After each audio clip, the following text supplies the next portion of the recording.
नमस्कार दोस्तों, स्वागत है एक बार फिर से चैनल में। जीएसटी टैक्स इनवॉइस और डिलीवरी चालान को लेकर काफ़ी कन्फ्यूजन रहता है कि डिलीवरी चालान हमें कब यूज़ करना है और टैक्स इनवॉइस हमें कब यूज़ करना है। काफ़ी दिक्कतें होती है क्योंकि ये बहुत इंपॉर्टेंट डॉक्यूमेंट होते हैं। कंसाइनमेंट के नज़रिए से, सेल के नज़रिए से, जब आप मूवमेंट करते हैं फिजिकली गुड्स, उसके नज़रिए से अगर ये प्रॉपर तरीके से नहीं मेंटेन हुआ, सही डॉक्यूमेंट नहीं रहा, तो कंसाइनमेंट में दिक्कत आ सकती है, आपके रास्ते में दिक्कत आ सकती है जब आप माल फिजिकली डिस्पैच करते हैं, सेल करते हैं, या फिर अपने कोई अदर पर्पस के लिए अदर देन सेल जो होते हैं, जैसे कि वर्क कॉन्ट्रैक्ट यानी कि जॉब वर्क के लिए भेज रहे हैं या ट्रांसफ़र कर रहे हैं एक पॉइंट से दूसरे वेयर हाउस पे, तो उस केसेस में ज़्यादा इंपॉर्टेंट हो जाता है। तो कब हम अपने जीएसटी टैक्स इनवॉइस को यूज़ करना है और कब हमें डिलीवरी चालान यूज़ करना है, चलिए आज के सेशन में बहुत अच्छी तरह से क्लियर करेंगे। टेबल वाइज हम लोग डिफ्रेंशिएट करें कि दोनों का मेन अंतर क्या है, पॉइंट वाइज क्लियर करने की कोशिश करेंगे ताकि सारा चीज़ आपको अच्छी तरह से क्लियर हो सके। स्क्रीन पर आप जैसे देख पा रहे हैं, मैंने एक टेबल बनाने की कोशिश की है, यहाँ से हम लोग पॉइंट वाइज समझेंगे। तो सबसे पहले पर्पस देखते हैं। पॉइंट वाइज हम लोग समझेंगे पर्पस क्या है। तो पर्पस टैक्स इनवॉइस का क्या होता है और डिलीवरी चालान का, यानी डिलीवरी चालान और टैक्स इनवॉइस कब यूज़ होता है। तो डिलीवरी चालान और टैक्स इनवॉइस में टैक्स इनवॉइस कब यूज़ होता है, जब हम लोग टैक्सेबल सप्लाई करते हैं। टैक्सेबल क्या चीज़, टैक्सेबल जब सप्लाई होता है, या फिर आप गुड्स बोल लीजिए या फिर सर्विस जो भी आपका है, उस केस में आपका जो है टैक्स इनवॉइस इशू होता है। अब डिलीवरी चालान कब यूज़ होता है, ये जब हम लोग फिजिकली मूवमेंट करते हैं। फिजिकली जब गुड्स को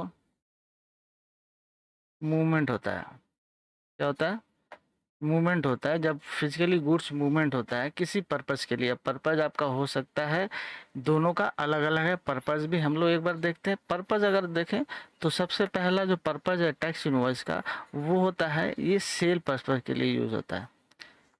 सेल यानी कि आउटवर्ड सप्लाई जब हम लोग करते हैं, जब नॉर्मल सेल आपके बिजनेस में होता है, जिसको आप सप्लाई, चाहे आपका गुड्स हुआ या सर्विस हुआ, तो आप टैक्स इनवॉइस यूज़ करते हैं। डिलीवरी चालान जो होता है उसका पर्पस ये है कि other than sale purpose, sale purpose के सिवा। अब अदर देन सेल पर्पस क्या हो जाएगा, जैसे आपने जॉब वर्क पे माल भेजा, ठीक है। दूसरा पर्पस हो गया, मान लीजिए आपने एक वेयर हाउस से दूसरे वेयर हाउस में ट्रांसफ़र किया, वेयर हाउस ट्रांसफ़र, ठीक है। अदर देन सेल जब पर्पस हो गया, मूवमेंट किए, यानी कि आप सेल नहीं कर रहे हैं, किसी दूसरे पर्पस के लिए माल को मूवमेंट कर रहे हैं, उस केस में आप क्या करेंगे, डिलीवरी चालान यूज़ करेंगे। अगर सेल हो रहा है प्रॉपर आपके कंपनी में, उस केस में आप क्या करेंगे, आपको वहाँ पे टैक्स इनवॉइस यूज़ करना है, ठीक है। तो ये सबसे पहला पॉइंट, पर्पस हमें क्लियर हो गया। जीएसटी एप्लीकेबिलिटी, दूसरा पॉइंट हम लोग लेते हैं। जीएसटी की एप्लीकेबिलिटी क्या होगी, 2 पॉइंट। जीएसटी एप्लीकेबल मतलब कब जीएसटी किस पे एप्लीकेबल होता है, किस पे जीएसटी एप्लीकेबल नहीं होता है। देखिए, टैक्स इनवॉइस जब आप इशू करते हैं तो वहाँ पे आप जीएसटी चार्ज करते हैं, आपको वहाँ पे जीएसटी चार्ज करना पड़ता है एज पर रेट जो आपका रहता है जीएसटी का, उस हिसाब से आप बिल के ऊपर जीएसटी का चार्ज करते हैं, वैल्यू लगाते हैं, ब्रेकअप देते हैं, जो भी आपका जीएसटी का वहाँ पे एप्लीकेबल होता है। जहाँ तक डिलीवरी चालान की बात है, यहाँ पे आपको डिलीवरी चालान में जीएसटी एप्लीकेबल नहीं है, जीएसटी एप्लीकेबल नहीं है, लेकिन आपको डिस्क्लोजर पर्पस पर कीजिए, डिस्क्लोजर पर्पस के लिए आपको वहाँ पे वैल्यू का जो ब्रेकअप है, वो आपको वहाँ पे देना पड़ेगा बिल के ऊपर। यानी कि बेसिकली अगर फॉर्मेट की बात करें तो फॉर्मेट दोनों का एक ही रहता है, सेम रहता है, बस यहाँ पे डिलीवरी चालान रहता है। इसमें भी आपको सारा कंपोनेंट रहेगा, इसमें भी सारा कंपोनेंट रहेगा, जैसे जीएसटी नंबर, कस्टमर का नाम, आइटम का एचएसएन कोड या SSC code, description, tax value. यहाँ पे जो टैक्स का ब्रेकअप होगा वो होगा आपका डिस्क्लोजर पर्पज़ के लिए, ताकि ऑन द वे कंसाइनमेंट जब हो रहा है, ड्यूरिंग द कंसाइनमेंट ब्रेकअप के लिए काम आए। और सेकेंडली ये जब अदर देन सेल पर्पज़ के लिए जाता है, जब मान लीजिए जॉब वर्क के लिए जाता है, तो बाद में अगर इन केस वो कन्वर्ट होने वाला है सेल में, तो इसीलिए ब्रेकअप जो दिया जाता है वो कंसीडर में आ जाता है, उसको हम लोग ईजिली सेल में कन्वर्ट कर पाएंगे। नेक्स्ट पॉइंट हम लोग लेते हैं कब ये यूज होता है। When issued,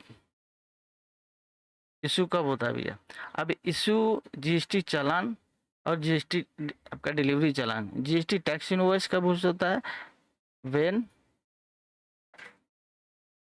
cell is happen,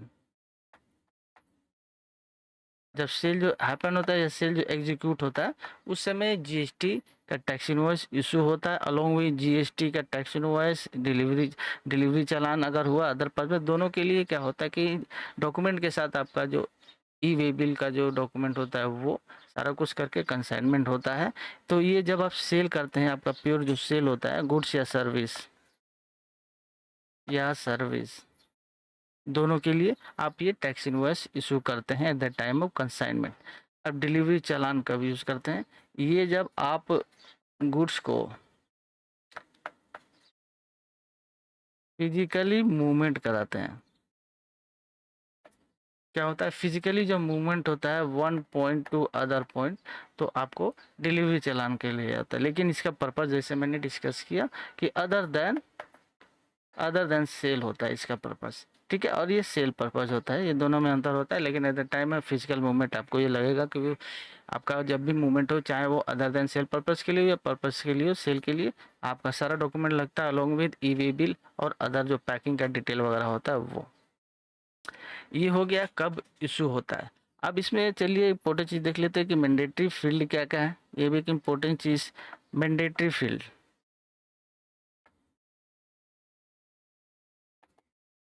mandatory fields, अब देखिए जहाँ तक मैंडेटरी फील्ड का सवाल है, यहाँ पे सारा कुछ होता है। टैक्स इनवॉइस में जीएसटी का एक तो पहला नंबर आपका जीएसटी का नंबर होगा, जीएसटी टैक्स इनवॉइस का, टैक्स इनवॉइस का एक तो नंबर होगा, उसका डेट होता है। उसके बाद आपका जो गुड्स का डिस्क्रिप्शन होता है,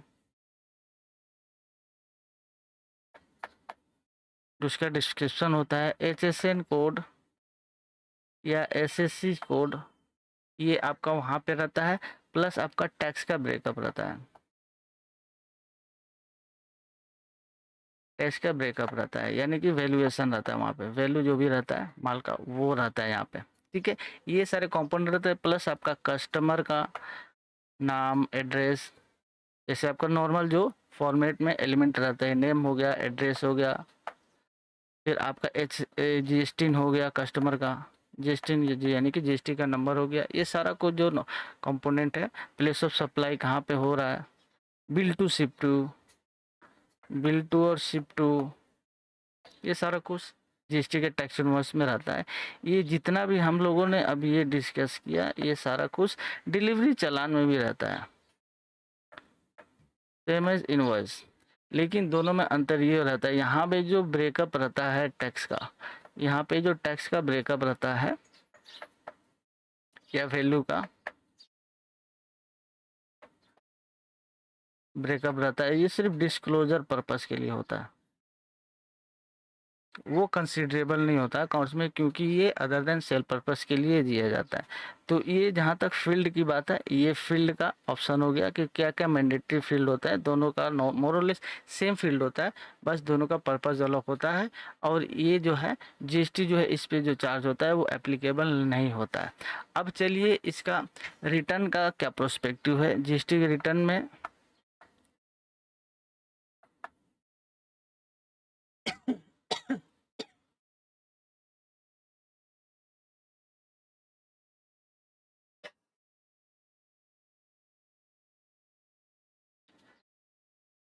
तो जीएसटी के GSTR 1 GSTR 1 में हम लोग जो टैक्स इनवॉइस है जो आपका सेल का, उसको हम लोग शो करते हैं, यानी इसके अगेंस्ट में लाइबिलिटी जो आती है उसको हम लोग डिस्क्लोज करते हैं। क्या करते हैं? डिस्क्लोज करते हैं, यानी कि इसका जो लाइबिलिटी है उसको हम लोग पेमेंट करते हैं, आइदर कैसे और क्रेडिट से, जो भी होता है।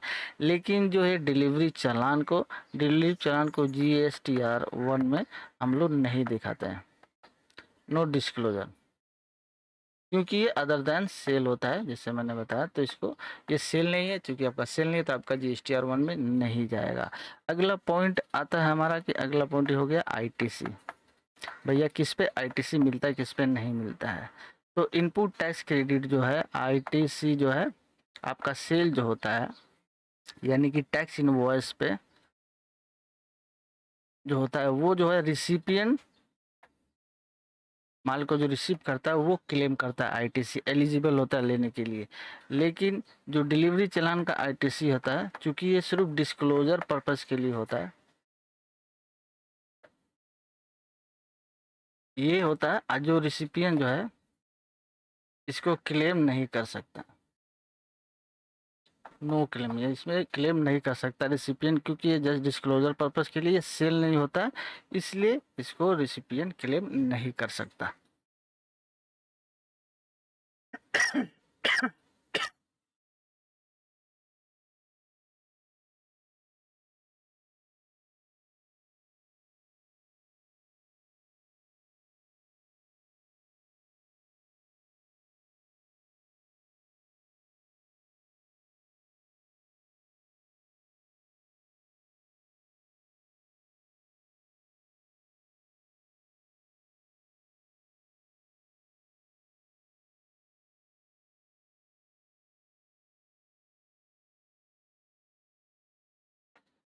और एक इम्पोर्टेंट यहाँ पे पॉइंट है वैलिडिटी का।